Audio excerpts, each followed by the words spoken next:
trades more with itself. We believe that the time has come for the continent to do more economically and increase and escalate the level of trade. It is also very exciting to see that the bank is investing a lot in infrastructure. We strongly believe that the reason why Africa is not doing a lot of trade within itself is because of poor infrastructure, and there is a lot that still needs to be done. As a landlocked country and as a small kingdom, we have taken a view that we need to be export-based. But in being export-based, we would like to trade more with Africa and do more business with Africa to grow the economy, to improve the standard of living of our people. And we strongly believe that the future is in Africa when it comes to trade. And we therefore are looking at certain levers. One of the levers is finance. And the Africa Development Bank is playing that very important role of providing the necessary finance to make sure that economies in Africa do invest in infrastructure and so that the economies can grow. So we strongly believe that this intra-trade percentage, which is very low at the moment, between 14 and 18%, needs to be increased to match that of the global other continents, so that we can increase the value of Africa. We strongly believe in the program and the agenda of the African Union as a country, and we would like to promote this Africa continental trade and be a critical player when it comes to that. President Tshisekedi, if you can give me a sense of what the Continental Free Trade Area means to the Democratic Republic of Congo, sir. Merci, Madame. Thank you, Madam. Just as the previous speakers, I would like to first and foremost thank President Obiang Nguema Mbasogo for the warm welcome extended to us. I also wish to congratulate the President of the African Development Bank, Mr. Adesina. I must say that I have great admiration for this gentleman, and whenever I exchange views with him, I discover the opportunities that the African Development Bank can offer us. So I would like to seize this opportunity to plead in favor of a general capital increase of the bank so as to enable the bank to further promote and facilitate economic growth and development in Africa. As for us in the Democratic Republic of Congo, we fully subscribe to the ideal of regional integration in Africa because we are convinced that it is key to the development of our continent. 18% for intra-Africa trade is, in my view, a very low figure, which means that there is much room for us to improve, not only to the benefit of our economies, but also in terms of human development. And this can be achieved through the building of infrastructure, but there is also a significant potential in my country, which is the energy potential and capacity. And I do believe that we are focusing on other projects, whereas my country, through the formidable Inga site, can provide energy to the whole of Africa. Economic growth also needs to be achieved through industrialization, But for industrialization to become a reality, we need to have power available. And if the Inga site were to be developed to its full capacity, it could be the solution to the energy gap in Africa. And as regards industrialization, we also need to look at one other aspect, which is economic diversification. And this would be possible. The Democratic Republic of Congo was, in fact, a victim of its vast endowment. It might be a contradiction in terms, but the enormous mineral wealth that we have is somewhat a curse. And we believe that the diversification of the economy will help us provide jobs to our population, to our youth, and will also help open our economy. And of course, in order to achieve all of this, we need to have a conducive security environment. In order to be able to develop, Africa has to be in peace.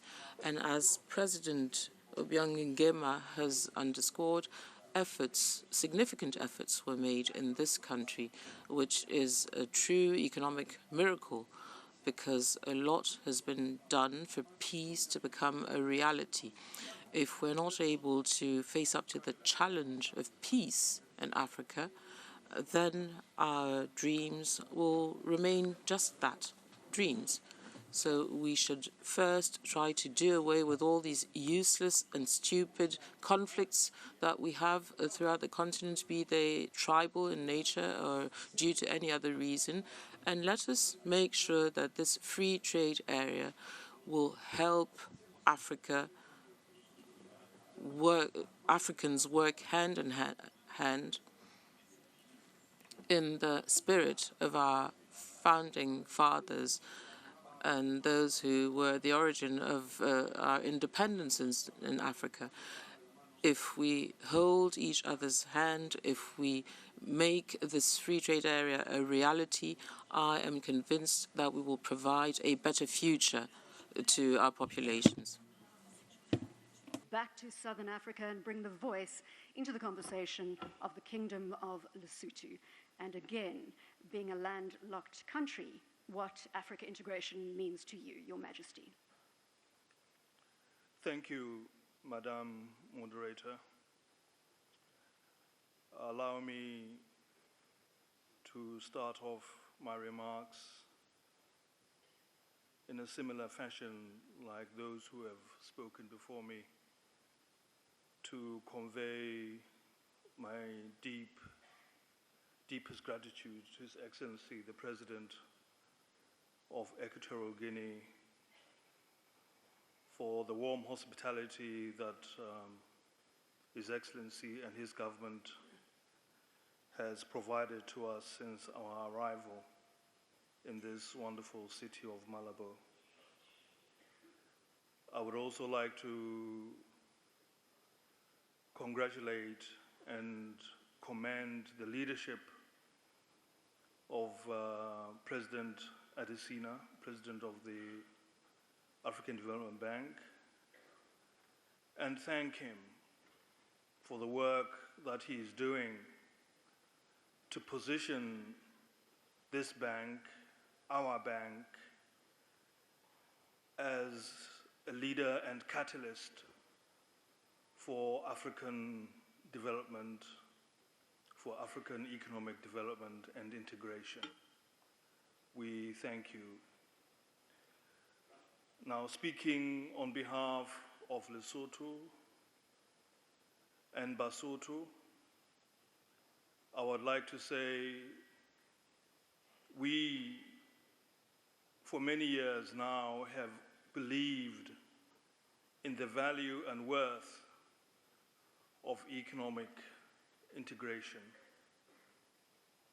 We do believe that greater integration, particularly for us small landlocked countries, can bring greater prosperity. And that is why we've always supported the efforts of SADC to increase integration in our region. Because, as I've said, we believe in the worth and value of integration. Excellencies, ladies and gentlemen, allow me to just say that usually I would not be sitting in panels of this nature. My job does not allow me to do so.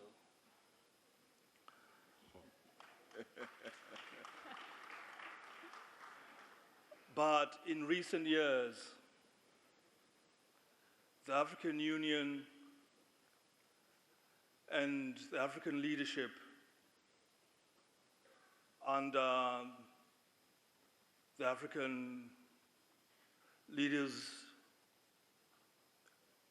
Nutrition Initiative, supported by the ADB, have given me an assignment which has forced me to sit in panels of this nature. And in that assignment, they have given me a specific task to remind you and to remind us as leaders that yes, it is important to build physical infrastructure, the kind of infrastructure that we have seen in the videos, the roads, the bridges, the ports, the airports. Those are all very important for our economic development and for our economic growth. But I am tasked also to remind you that there is another form of infrastructure that we also need to develop, which unfortunately up until now we have neglected. And that is what some refer to as the grey matter infrastructure. If we do not pay enough attention and if we do not invest and build this grey matter infrastructure, I would like to believe that the efforts that we are expanding and the resources that we are pouring into physical infrastructure will not be as effective as we want them to be. Because the grey matter infrastructure is about developing the human being.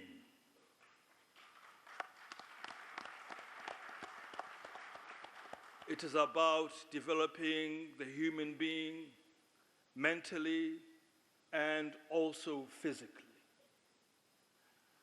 Now, in order to do this, in order to holistically develop the human being, so that that human being, he or she, can be a productive somebody, that he or she can contribute to the development of their communities, to the development of their countries, we have to take care of the basics. That human being, from day one, from the beginning of life, he or she has to be well nourished. And once that human being enters into the world, we have to make sure that he or she is well fed in a nutritious fashion. As that child grows up, we have to make sure that he or she is healthy. We have to make sure that that child is well educated. So, and that is how we develop the grey matter infrastructure. If a child is well nourished, healthy, well educated, he or she will grow up into a productive citizen of our countries, a productive citizen of the continent. And therefore, all of this infrastructure will be in good hands and will be used productively, innovatively, with imagination. That is why, for the past 5 years, if not more, I've been calling on the ministries of finance to pour money into ending malnutrition and stunting. I've been calling on ministries of finance and our ministers of finance to pour money and resources into proper health and education so that we can develop this infrastructure I'm talking about and fully develop the human capital of our continent. Thank you, Your Majesty. So that is where I'm coming from. Thank you. President Obiang Nguema, if you can give us a sense of the plans that Equatorial Guinea has over the next 12 months to fast-track its place in African integration.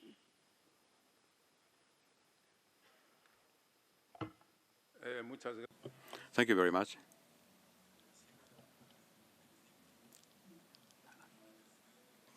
To begin, I wish to thank the heads of state that have decided to take part in this meeting,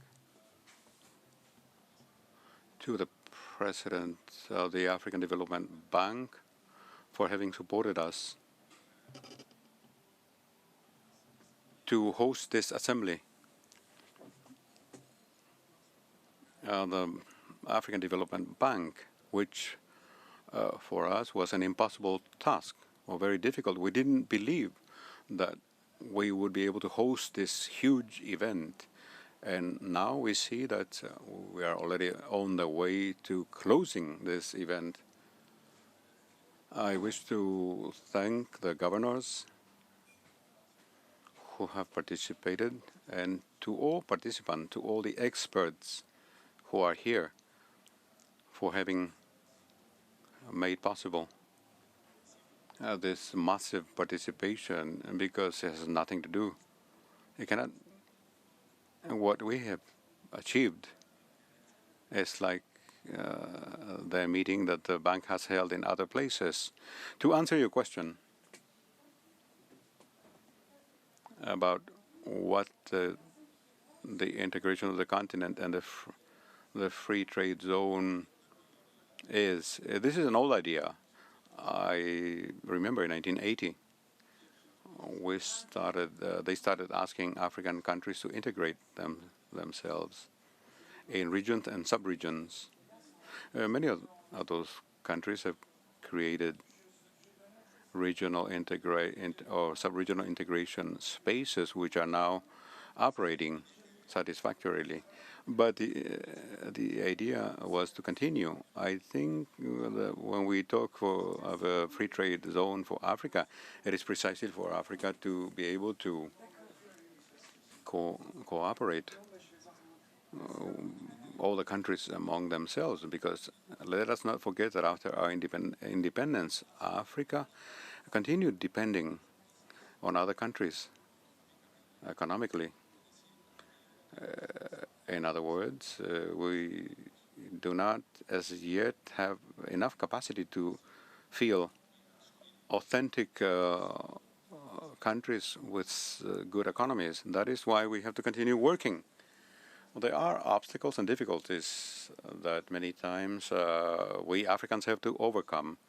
First, we have the linguistic or cultural barriers, because you can see solidarity for cultural reasons or linguistic reasons many times become an obstacle for the integration of Africa.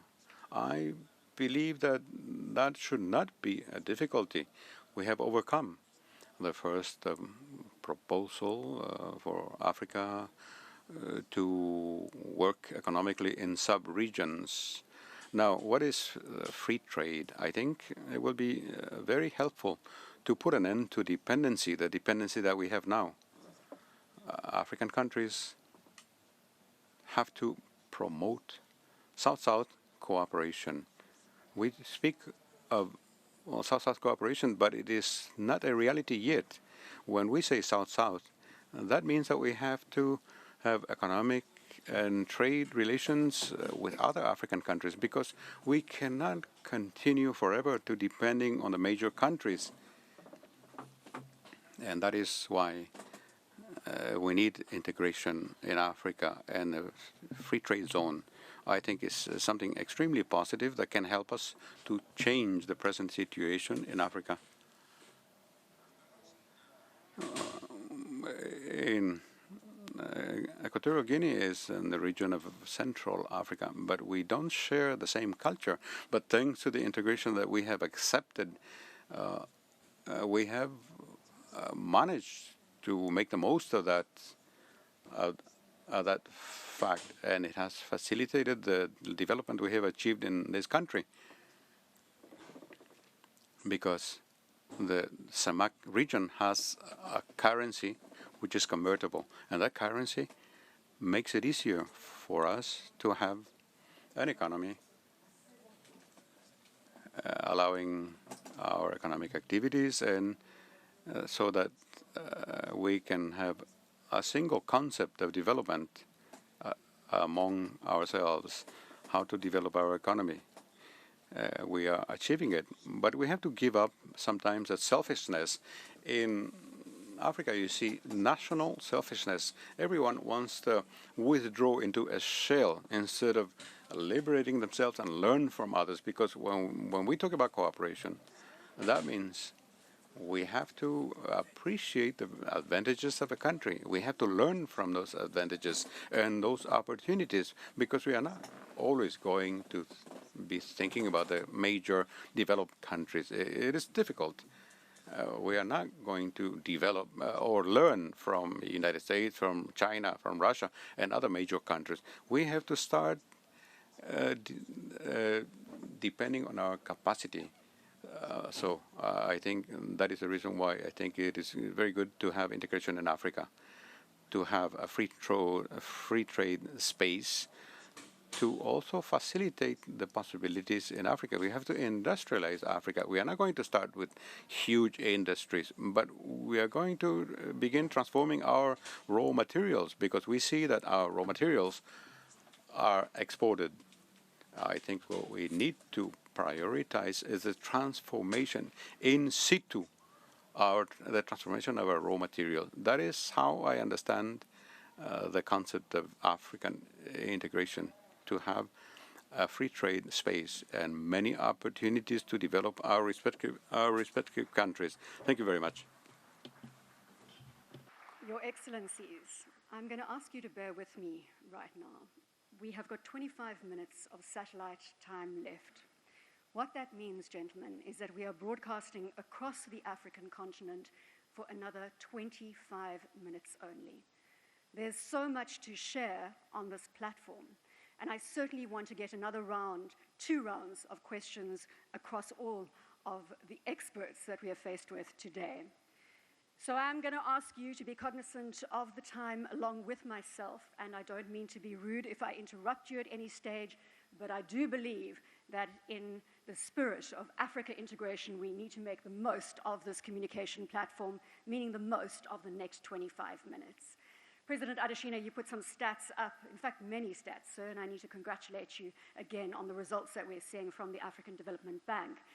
Let's start with the free movement of people. You highlighted that 25% of African countries allow you to enter with no visa, 24% allow you to enter with visa on arrival.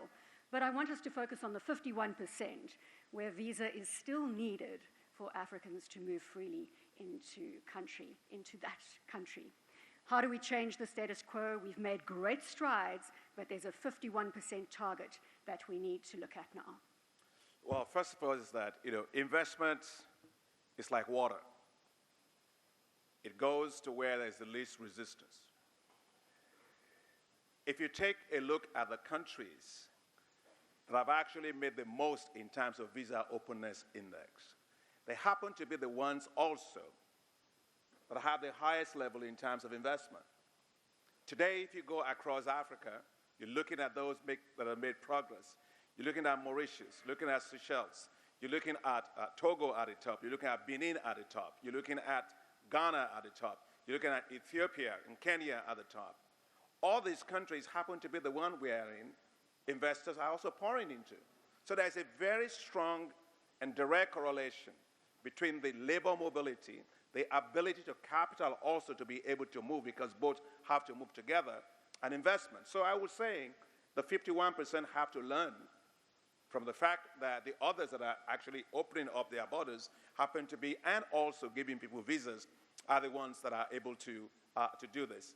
The second thing I want to say, with regard to this, is that as an African, if you go into, Africa is our home. It should be at home everywhere, and we got to make sure that even the visa, I think I want to commend the African Union for the tremendous job they've done in terms of the African Union passport. But recently I was talking to Aliko Dangote, it's Africa's richest man, and he said he went to a country and he had the African Union passport with him, and they say ask him for a visa. And so we got to make sure that we make it easy for people to be able to move. And finally, it's not just the formal businesses that need to move. Today, 70 to 80% of those doing business in Africa are in the informal sector.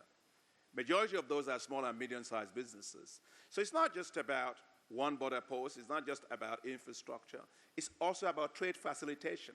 How do you get people easier to get travel documents? East Africa, for example, is doing a great job of that. With just one ID card, you can move all across the place. So we have to move the informal trade also to more formal trade, and in particular, support women. Women get harassed across the borders. I'll give you one example. I know, you want to push us, but I think people need to hear it. I was once on a plane, and in 1992, I was traveling from Lagos to Abidjan. I got on the plane, I had with me only a small computer. That's a compact that you have in those days. I was looking for a place to put it. I couldn't find any place to put it. And there are all these market women. They came on this plane. They're all fat like this. And President Adesina, I hope you know where you're going with. I know what I'm going with, yeah. But what I'm saying is, when they got on the plane, I realized that they've been harassed. They put bales of clothing around themselves and they tie it with tapes because they harassed them, the custom people, with too much people to pay. So when they got on the plane, they were all taken off the tapes. I found out they were actually quite thin, and it was all what they did. But here is the import of what I'm saying. I try to put my computer in, and they say, no, how many times do you fly this plane every week? I said, it depends. They said, look at these women. They may not be educated, with the baskets on their head, with all these things wrapped around them. They fly this plane twice every day. And so please, Mr. Doctor, put your computer down, make more space for the women. And so the point is we have to facilitate trade for women who form the majority of the trading bloc. President Adesina, what did you say earlier? When women win, Africa wins. So I think we'll take that as acknowledgement. Prime Minister, if we can again bring Lesotho into the equation and Swatini. Eswatini. Eswatini, apologies, Prime Minister, Eswatini. I was thinking of Lesotho on the other side, Your Majesty. If I can bring Eswatini back into the conversation, and if we can focus on the one change, sir, that you will make in the next 12 months in order to help Eswatini garner and integrate into economic integration across Africa. What is the one change that is in your power to make right now to drive the agenda? The Kingdom of Eswatini has just launched what we call the strategic roadmap, which identifies 5 key sectors: tourism, energy and mining, manufacturing and agro-processing, ICT and education, and basically the focus will be on unlocking value in those key sectors.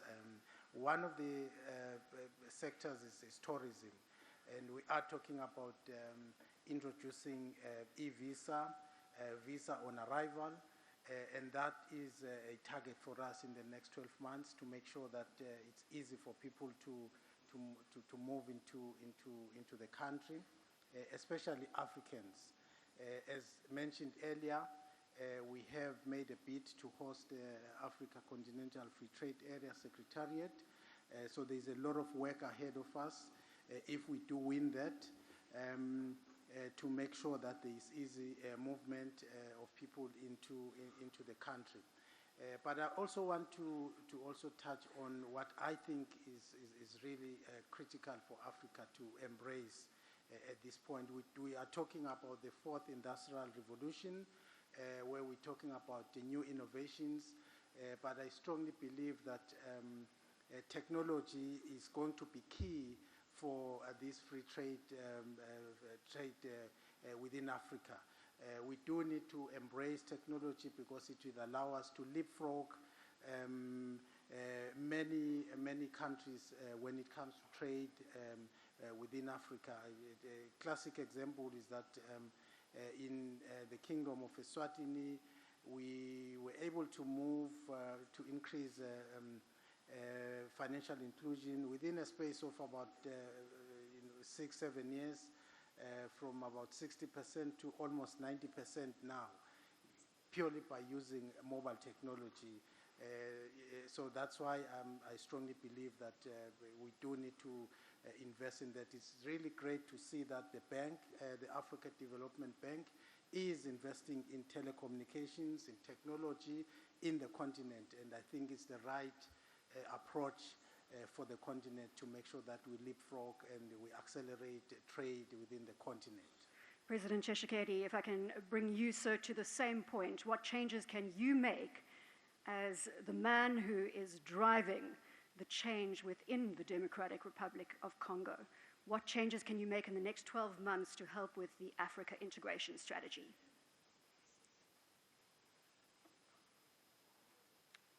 Merci beaucoup. Thank you very much. We have engaged an experimental implementation of a project with regard to the diaspora, the Congolese diaspora, who are dual nationals, so we therefore did adopt a measure that would enable them to obtain a visa, not from their country of residence, but rather at the airport upon landing in Kinshasa or any other border point or point of entry.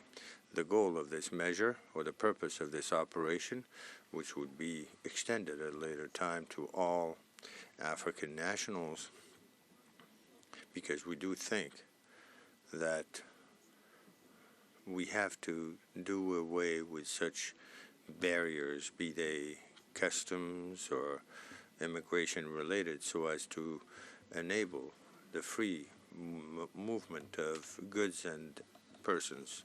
So the objective we are pursuing would be to promote within our program to promote and champion human values, particularly for Congolese nationals, and therefore it would be all Africans that would be enjoying a promoted status through either trade or cultural exchanges. I do believe that in order to succeed in facing this challenge and to attain this objective, African countries need to get organized in such a way that sub-regional communities manage to phase out such barriers. I don't believe that it can be done directly at a continental level.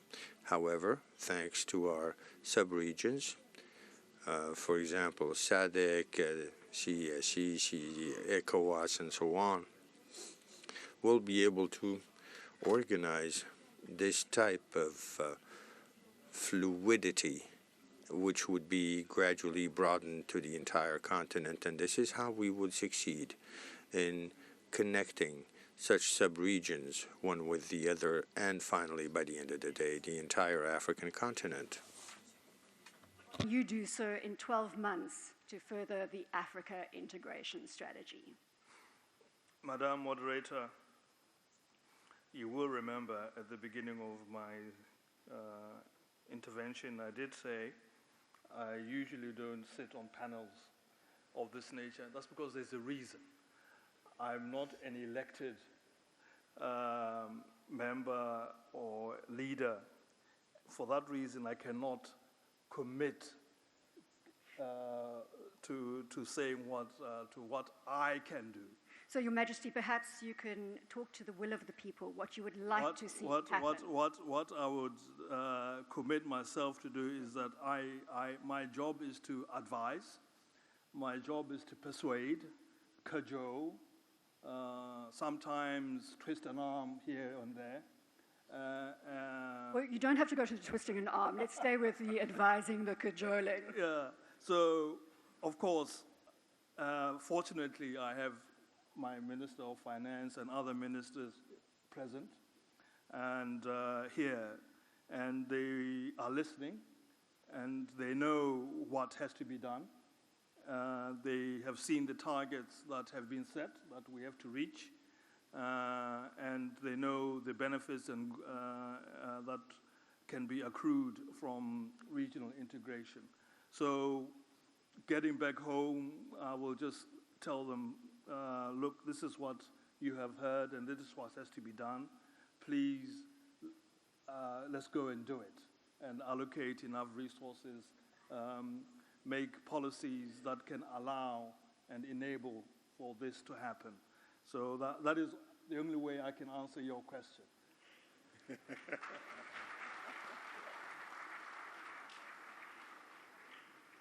President Obiang Nguema Mbosogo, if we can take you on exactly the same path, sir. 12 months out, we're looking at what Equatorial Guinea can do in terms of furthering Africa integration. Senora. Moderator, I have explained that Equatorial Guinea has always accepted integration. In the year 1980, Equatorial Guinea participated in a conference, economic conference in Lagos, and we accepted integration. That's why we are members of CEMAC, even though we have cultural differences, but we've always been for integration. But I'd like to tell you a story. As Mr. Rassini had explained, had told about the story on the plane with the ladies, and I wish to tell you about a recent story.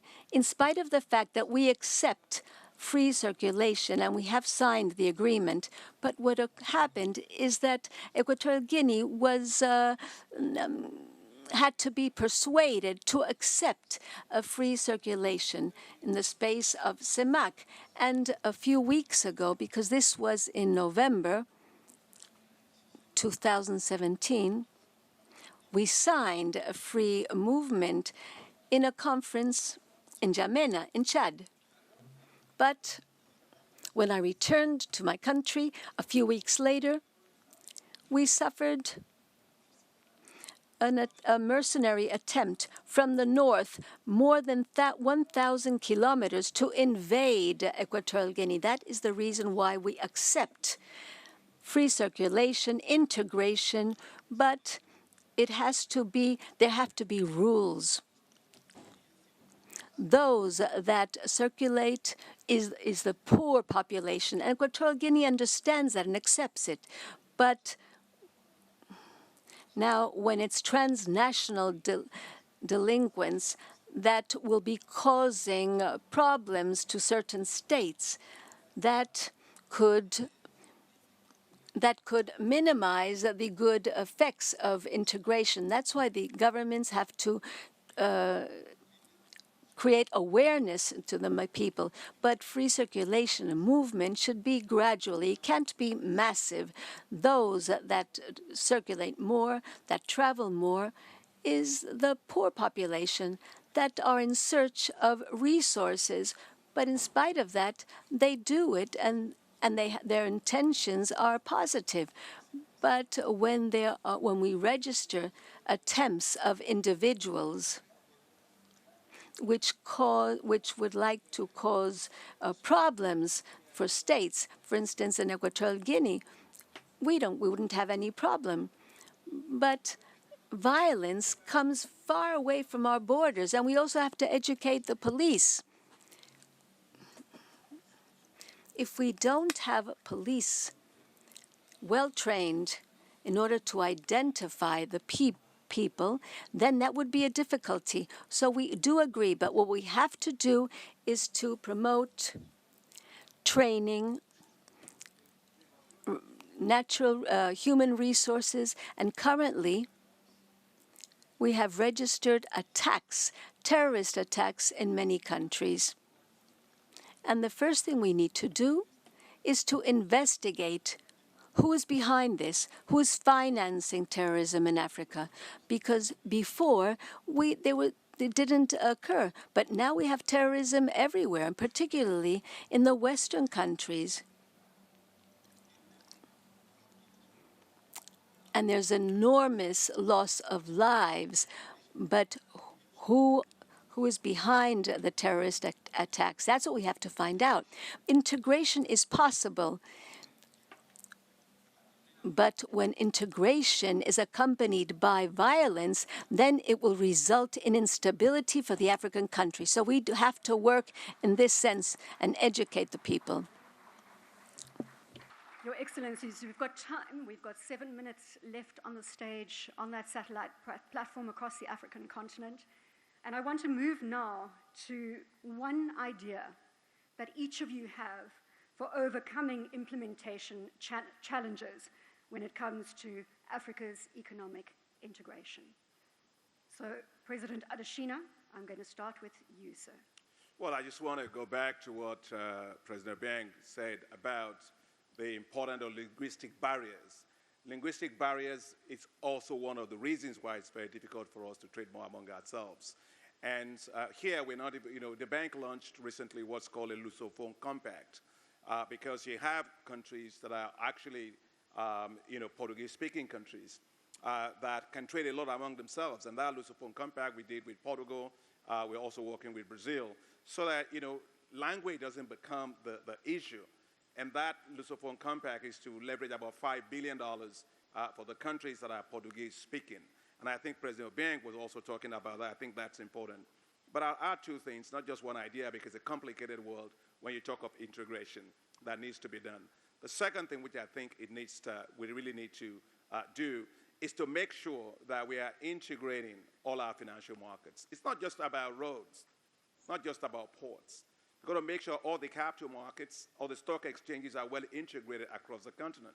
And that's why the bank is really we've launched a major effort to do that, from Cairo to Casablanca to Lagos to Johannesburg to Windhoek and all that, so that we can integrate. Money has to be able, interoperability, money must be able to flow across the continent. And finally, I think the issue that's very critical is that we must build the capacity of our institutions. The African Union, for example, they're leading all these efforts on the continental free trade area.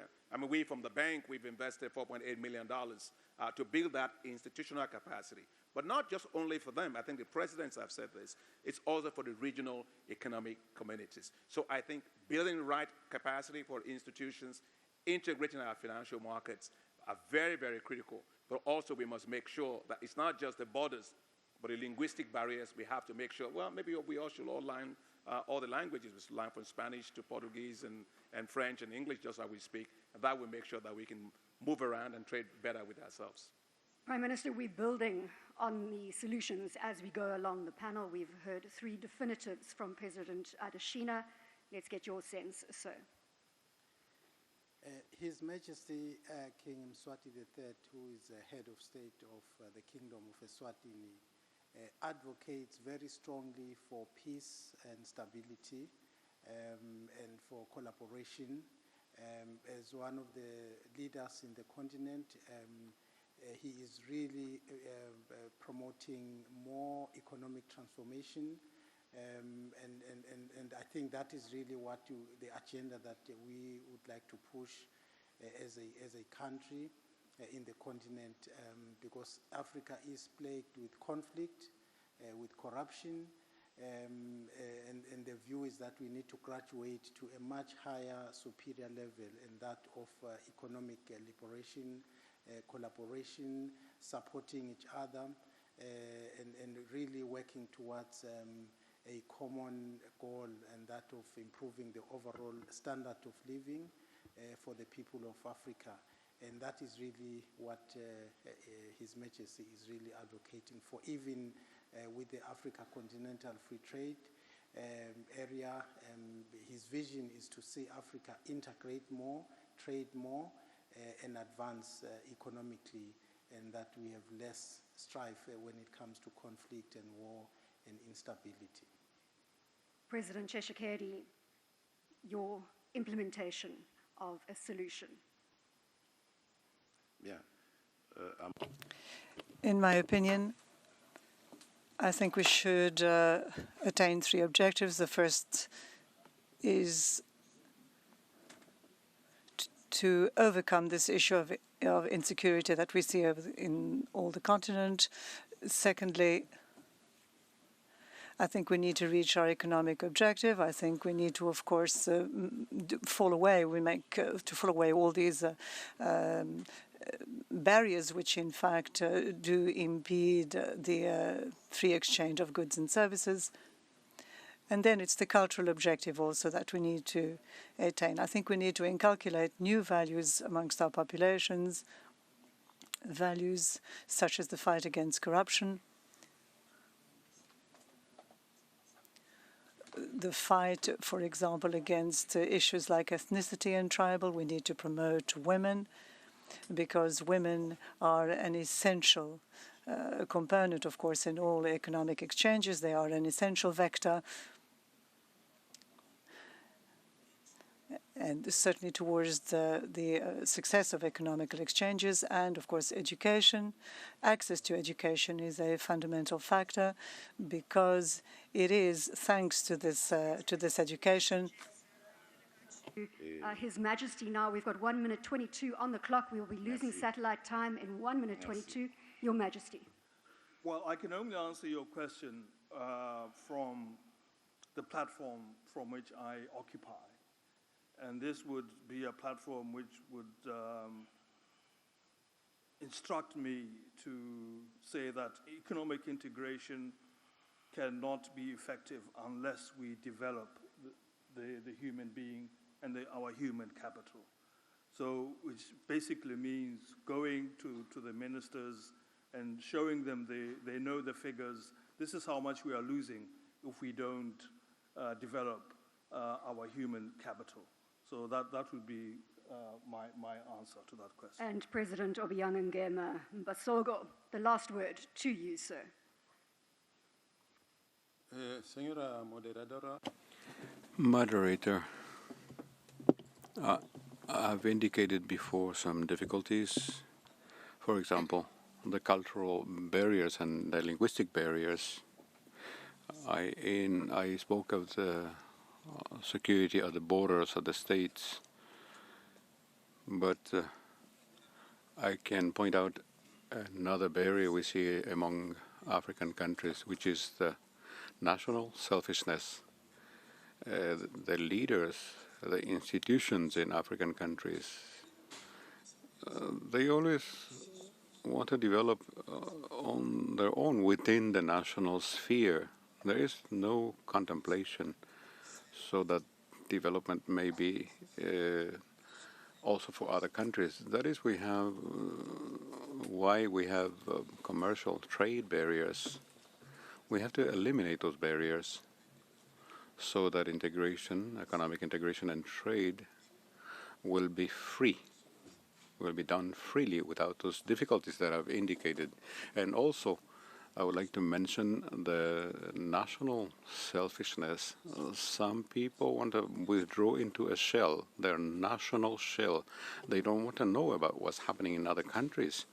That's another problem, which I think we have to struggle against it. We have to put an end to that national selfishness of some leaders in some countries. I'm going to borrow from both the President of Equatorial Guinea and the Finance Minister of Equatorial Guinea. They both quoted the late, great Nelson Mandela. It always seems impossible until it is done. Ladies and gentlemen, it is being done.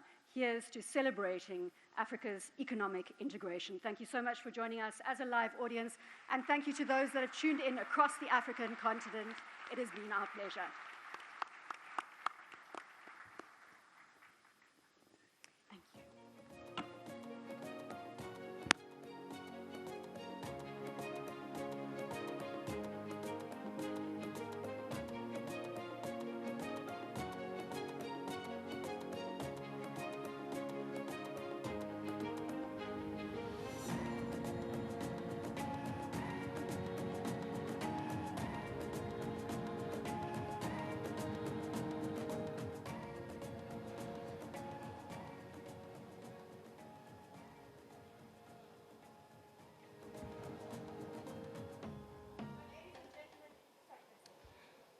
Okay, Excellencies, may you please allow the governors to move to the photo wall outside using that door that is just straight as I'm looking at it there, with a green exit that says Salida. The governors, please proceed to the photo wall for the photograph. And soon after the photograph will be the high-level luncheon by invitation. The governors will be joined by the heads of state and government for the photograph. Thank you very much.